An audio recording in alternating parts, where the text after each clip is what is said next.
Thank you, Brad. I appreciate that. Where do I start?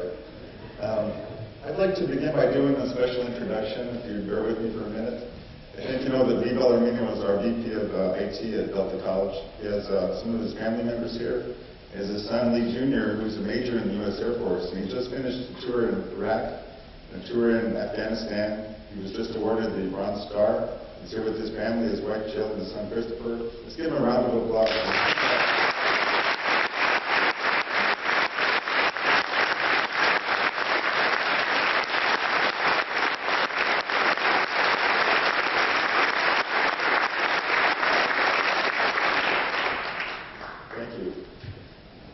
To tell the story of Delta College. And as you can see, I called it Out of the Fire and Into the Rock. Before I get into that, though, I want to tell you the end of the story, at least as it is right now. I want to do that through an analogy. I don't like sports analogies normally, but I'm going to break my rule today because this is kind of a personal one to me. I like to run because it relieves the stress of my job, so I run all the time whenever I can. So I got here Sunday night, and Monday morning I went out to a place called Government Canyon. I went out to do a long run in the wilderness there. It's about 20-some miles outside of town. And it was tough. It really was wilderness. I found out that the trails were all creek beds with rocks in them. Where there weren't rocks, there was mud. And some of them were very narrow, and the bushes whipped your legs. I've cuts all over my legs now, and it was up and down. There was a lot of hills. It was a very tough thing. I was doing that run. I started thinking this is a lot like an implementation process, a lot like implementing Kuali. You know, you slip on the rocks, you fall down in the mud, you're going up and down constantly. But when you get to that ridge, you see the view of San Antonio in front of you, you can see the downtown, you can see, that makes it worthwhile. That's why you do the run. I can look back now with the run and say, I loved it. It was a great run. I'm ready to do it again. But when I was doing it, somebody would have been there along the way to say, how do you feel now? It's terrible. I can't wait till it's over. And that's the way the implementation is, too. I heard someone from Colorado State on that film say that it was an easy implementation or something like that. That's not been our experience. I don't think any implementation of a major software system is easy. There's lots of bumps and lots of obstacles along the way, and we've had our share. And in fact, just before I came here, we had an all-hands meeting at Delta to talk about our implementation process because we were having some issues. And it's good to have that kind of a meeting every once in a while, and we realized, what we needed to do to right the ship and keep it going, because we're experiencing some very difficult things in California now. We had to lay off people at Delta. We're going to have furloughs going on this year. We're going to be closed for about a month at Christmas vacation. We're going to be closed at the spring break, furloughs. So we're dealing with a lot of things at a time we should be putting more resources into this. We don't have a lot more resources to put in. So our people are being pushed, in lots of ways. So we figured out what we need to do, and a couple of things became clear to me, that our folks are very committed to this implementation because they see the value in the product. They see what this is going to do in the future for our college and their work, their everyday work, and how it's going to make their life more efficient, easier, and so on. The other thing that gave me a lot of hope that we're really going to pull this thing off is that our folks, they basically all said we're going to get this done by the date we said.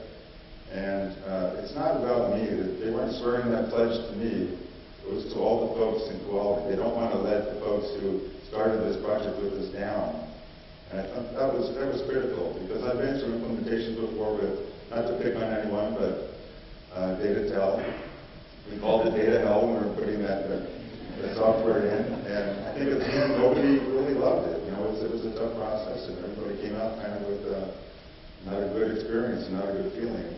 And this one, I think people at the end, it's going to be tough, but I see now that the will, the resolve is there to come out with a good outcome because of the community, the partnerships we've developed, as Brad was talking about. That really is the key to this whole Kuali and open source endeavor.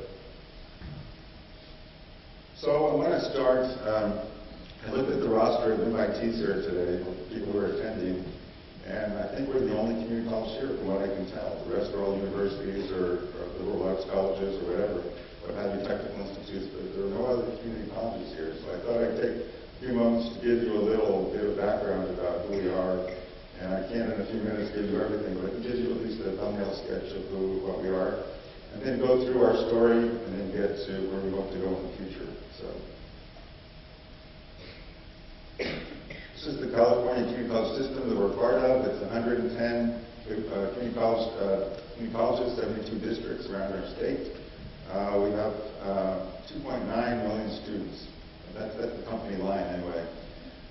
CPAC, the California Post-Secondary Education Commission, says that we have about 1.9 million students, so there's a little gap there with about 1 million students. I don't know who's right. I don't really care. It's a lot of students no matter how you look at it. We have a $7.3 billion budget. We have a 17-member appointed board of governors. The governor appoints all the folks to that group. And this is a picture of our state chancellor, Jack Scott. Jack was the president of Pasadena City College for many years, and then became a legislator, a state senator. He's termed out, so when he turned out, he said, I still want to work for the community colleges, so he came back as our chancellor. We're really glad to have him. He's a wonderful chancellor. But a couple of things here. We have in California since the 70s state-mandated collective bargaining. And this is where we differ from UC and CSU, because they do system-wide bargaining for their collective bargaining. We do it at each individual. Each of the 72 districts does their own collective bargaining. And then we have mandated shared governance. And this came out in the late 80s. And everything we have to do with the college has to be through a shared governance process. So we really have to go through this laborious process to make any decision and get things done normally. So next slide's a little interesting. Some facts about Delta College. We started out in 1934 as a private community college as part of University of the Pacific. It was the Depression years, and they wanted to find a way to make some more money, bring in more students, so they started this community college idea, junior college actually, and it didn't really work out the way they wanted, so they handed it off to the local K-12. We became Stockton College, and were that way for until about 63. And then we became a separate community college district, and we stayed on the Pacific campus, though, until the early 70s when our current campus, main campus, was built. And so we have the 2,400 square mile district, and that is larger than the state of Delaware, larger than the state of Rhode Island, about half the size of the state of Connecticut, so it's a large area. We have a 7-member elected board of trustees. Current enrollment is 30,000 students, and I follow the state's lead on this, and we actually have about 23,000 students, but 30,000 sound, it's unduplicated over the year, 30,000, 23,000 each semester, typically. Very diverse student body. You can find everything at Delta. Walking across our campuses, it's really a treat to see the diversity there, people living along, and we're a Hispanic serving institution. So, some quick facts about Delta. This picture is not our campus, but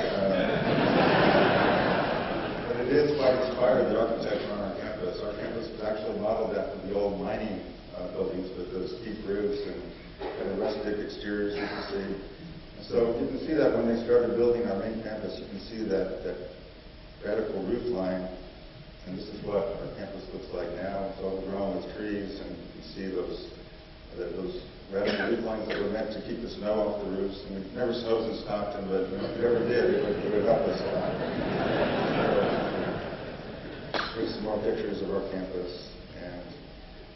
Lee not only does IT, he does our capital construction on campus. We have a lot of new projects, so this is our new Learning Resource Center. We're trying to stay consistent with the architecture that we started with, a new science and math complex, which we're going to break ground on in January. And we just opened this new building, our Student Services building, and this kind of gets away from the old style, but makes a new statement for our campus. But it's a great building and puts all of our student services in one place for the first time. So getting back to the story, this is the fire. These are the issues that we had to face back in 2002, 2003. We had a fiscal crisis, which, looking back, is really not as bad as the one we're in now. It doesn't seem that bad at all, actually. We had Governor Davis who implemented mid-year budget cuts. We had the recall of Governor Davis because of that. Then we had Governor Schwarzenegger elected, and we had a big state budget deficit, which seems to be par for the course now in California. So the impact on Delta College, and there was a graphic there that didn't show up somehow in the translation here, but I came in as a new president then, and right off the bat I had to cut $5 million